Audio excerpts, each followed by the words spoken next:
Hi, grammarians. This is our first lecture presentation for ELS 104. At the end of the lecture, you should be able to, number one, recognize the basic concepts in second language acquisition. I hope you are familiar with the term. Second, define syntax and acknowledge its significance in learning the second language. And third, recall some basic rules in grammar. Where did I get these rules? It is based on your answers in the impressions. I hope you can still remember. According to Dr. Stephen Krashen, we acquire language by understanding messages.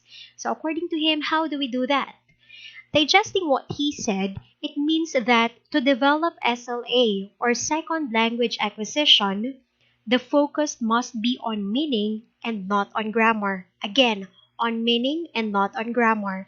I actually try to encourage my students to focus more on the logic behind saying what is or the logic of the meaning in the sentence. However, ladies and gentlemen, as AB English Language Studies majors, our goal for this class is not just to understand the meaning. You need to first learn what is being taught.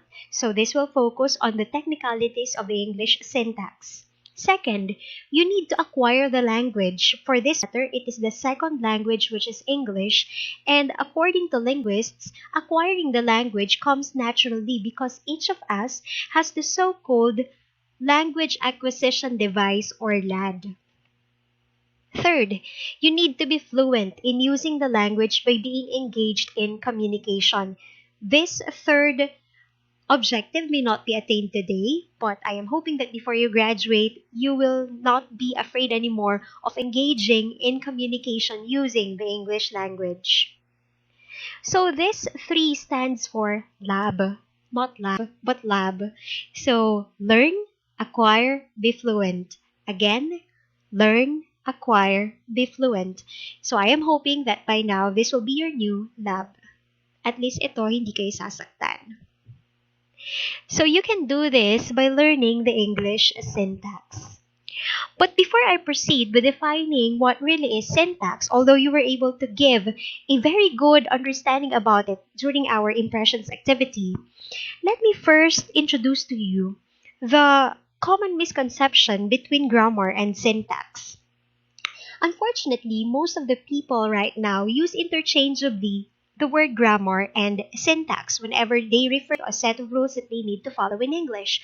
While it's correct, both grammar and syntax are actually focusing on different rules in the English language so that you will be grammatically correct in delivering your sentences or writing your papers, technical papers, essays, whatsoever. Unfortunately, there is a difference between the two.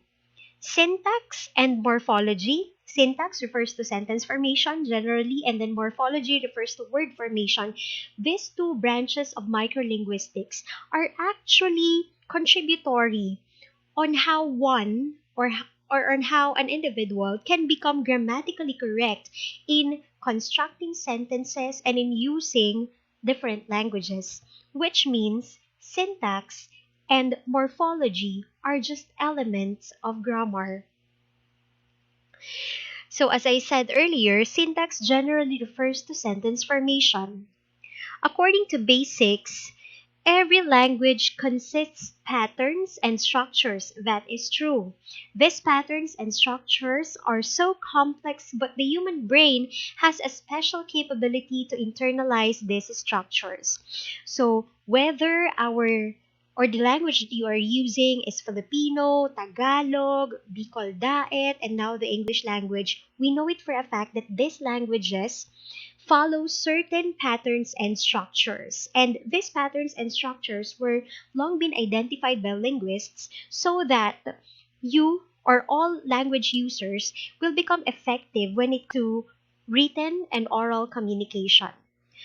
And the thing that I mentioned earlier about LAD or the language acquisition device, this second sentence, these patterns and structures are so complex, but the human brain has a special capability to internalize these structures, is actually a proof of the LAD that each human being, no matter what level, whether you're an adult, whether you're a child, whether you are in your middle age, whether you learned or you are an English major or a language major, you can actually acquire languages. You can identify patterns and you can identify structures. Again, that is because of our language acquisition device or LAD.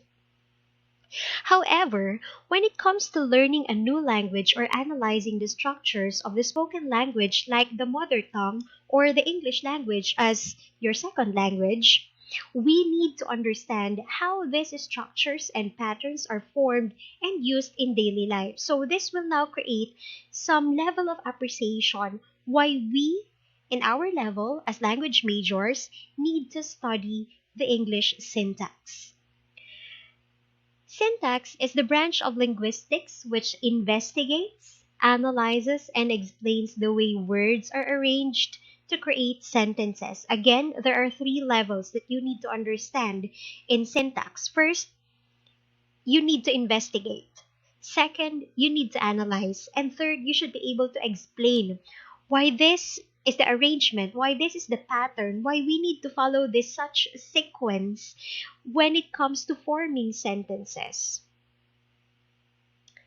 Syntax is the study of the principles and processes by which sentences are constructed in particular languages. Syntactic investigation of a given language has as its goal the construction of a grammar that can be viewed as a device of some sort for producing the sentences of the language under analysis. So it is given, you need to investigate. It is also given, you need to analyze why it happens or why it is presented or constructed that way. And last one, you need to explain or you need to some sort of a device as stated in what was mentioned by Noam Chomsky in 1971. Why is that so? Remember that one of the career paths of an AB English language studies student is actually teaching. You may be teaching in the academe, you can be a linguist, you can be a language researcher. This can only happen if you yourself can actually identify the rules, formulate rules, explain why these constructions happen because of following the different rules and principles in the English syntax. So with that basic understanding of what syntax is, here are my few reminders to you learners. So these reminders are apparently based on your answers during the impressions because I believe some of you have already forgotten the basics of grammar. Please use the preposition to before or please use rather the base form of the verb after the preposition to. Example, never use to wrote, never use to danced, never use to influenced. Okay, when we talk about base form of the verb, you are just going to use the root word of the verb. No D, no ED, no S, no ES, no other changes in the stem of the verb. Okay, just the base form of the verb. So what you need to say is to write, to dance, to influence. Clear. Next, whatever you're going to use, be it the does, the do, or the did, please, please, please also use the base form of the verb. Although there are differences between these three, right? You use the does for a subject that is singular, you use the do for a subject that is plural, and then you use the did for an action which was already taken or completed in the past. But regardless of these three differences in the usage of the does, do, and did, please always make sure that it is followed by the base form of the verb. Does she sing? Do they dance? Did they sing? Clear. Next, please use a and an. This is basic, my dear students. Whenever you are referring to a singular form of the noun, whenever the noun or the doer of the action or the topic in a sentence is singular or only one, please use the a and an. And I am hoping that you know the difference how to use such. You use a if the noun that you're going to apply, or if the noun that follows it starts with a consonant. Example, a boy. You use an if the noun that follows it starts with a vowel. Example, an apple. Next, please use some whenever you are referring to the plural form of the noun. Some boys, some girls, some sentences, some principles, some rules.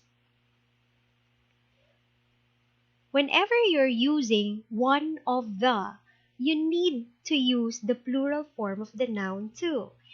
Okay, one of the in Filipino, isa sa mga. Ibig sabihin, the noun being modified or being referred to by one of the needs to be in its plural form. Kaya nga siya, isa sa mga. Also, this is a very prevalent error in your impressions. I don't know where you're coming from, but there's no such word as grammars, okay? You only need to use the word grammar. It never has an S. Next, there's also no such word as learnings. You never pluralize learning kahit nakapag-create ka pa ng library of information in your home or nakapagsulat ka pa ng ilang dosenang encyclopedia. You never use the word learnings. You only use learning, no matter how many or how much you learned for whatever field of specialization or subject or topic. Together with information, jewelry, you never put an S or you never pluralize such. Okay? So, lastly, you have an access on the internet. You have an access to our college library. You have an access to a lot of information. You have your notes with you in your previous lessons. So please read and allow yourself to learn. At the end of the day, you will always be your own hero. So here are the references. So that's all for today. Thank you.